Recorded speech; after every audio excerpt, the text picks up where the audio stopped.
รถยิงยนต์รถยังบ่ฮู้ซื้อมันว่ารถซาน้อยรถไม่ยังชื่อมันแหละรถไม่ยังชื่อรถชาน้อยบ่ปืน4 ตีนเนาะชกมันยังดีอยู่เนาะชกมันเนาะไปใช้รถไทยเขาเนาะแล้วตอนนั้นเคาะชลูกระเล็ดมันยังไม่ยังเรื่องโอ้โหอยู่นี่มันใช่กระเล็ดนะนี่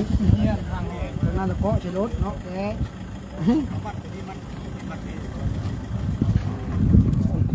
กระตีนยังครบนี่เน็ตได้นั่นนึงยังแก่ไปเลยนะได้หมดเลยลอยกินแก่ทีได้ไปเลยแหละแปลงอันนั้นมาแล้วก็ไปได้แหละพัฒนาเพี้ยนคือเก่าได้แล้วตอนนี้มันเป็นอยู่แล้วเลยมาเร็วบ่เป็นหุ่มห้างอันนี้เนาะมันหยุดมันใช่ไม่บุกกลัว50เบิ่งอยู่น้ำรักเตอร์แล้วเก่งเด้กลัว50บ่50 ปีวะกลัวได้ครับโอ้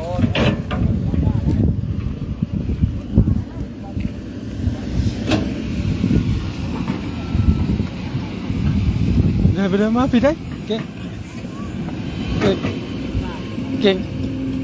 ลงมา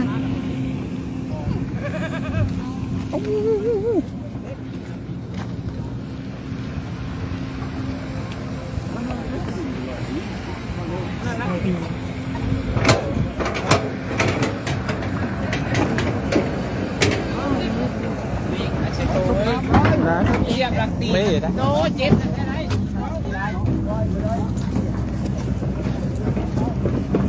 ต้องไอ้เด้อใครควรจะเกิดใหม่นะ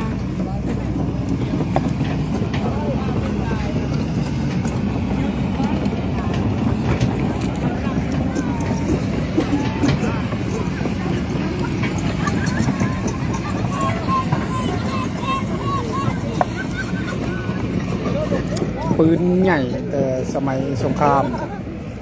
จกน้องในบ้านจกน้องระเบาหาแล้วเขาจกอยู่แต่พื้นดินลึก3-4 เมตร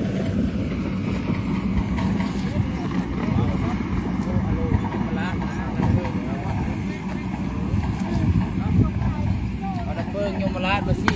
งามปานยังโอ้บีมันเอาไปใช้บีรถไทยพ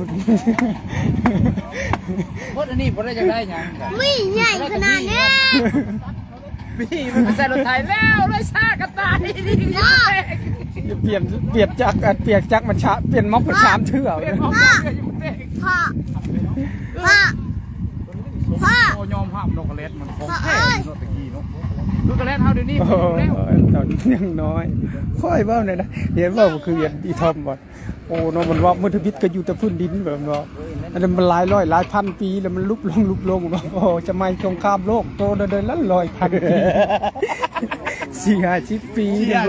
เนาะเยี่ยชุด60 ปีเนาะประเมินเนาะ60 ปีเนาะ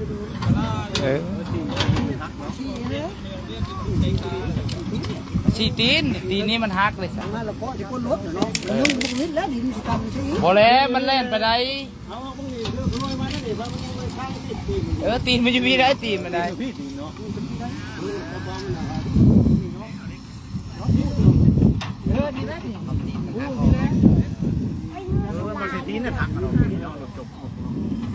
ยังมียังไปจักลูกมันเนาะ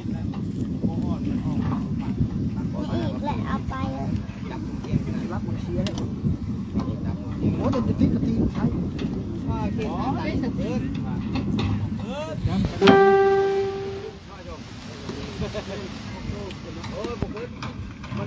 อยู่บ้านได้เลยอยู่หน้าแคมหัวเฮือนรถแต่สมัยสงครามโลก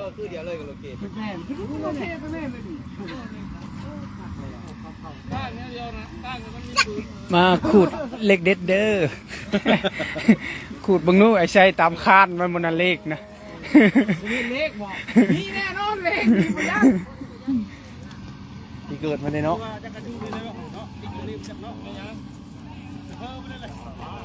จะเพิ่มพงออกแล้วจะเพิ่มมันอาจจะกิ้งคราวนี้แหละติดต่อชีหรือไม่ใช่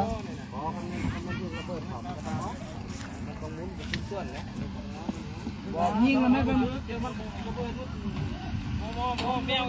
ระใส่นะพระใส่นะ อยากคอยเขาพบแล้วเนี่ย มีโคกไก่เนาะ